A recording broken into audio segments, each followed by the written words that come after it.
Hope you enjoyed one of the few reading updates this week that does not include Onyx Storm. It's time for our weekly yap session. I do have the Axolotl song just all in a loop. It's all I can think about right now. Read Rule by Jay Crownover. Definitely read like the time it was written.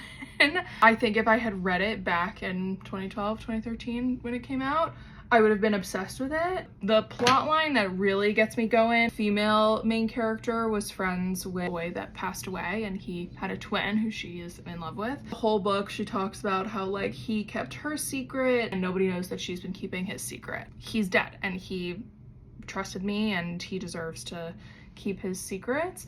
And then right at the end of the book, she's like, none of you know he was gay.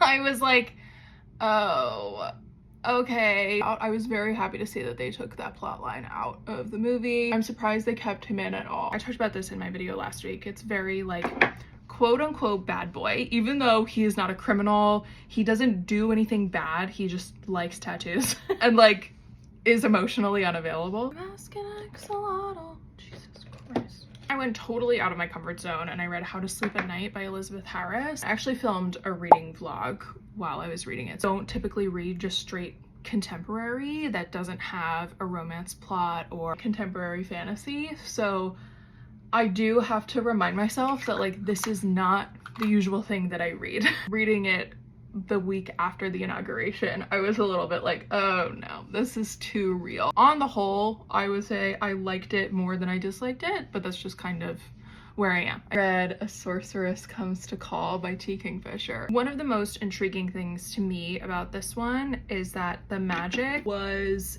kept sort of like at arm's length from the reader. We're experiencing it from people observing it and not knowing what they're observing and having it done to them. We don't ever gain more understanding.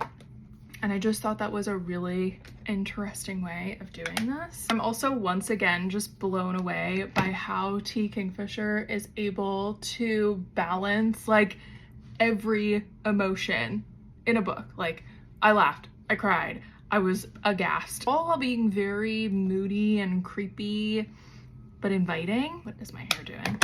And touch my brows because they're under my bangs and I'm just not thinking about them. As always, please tell me in the comments what you are currently reading.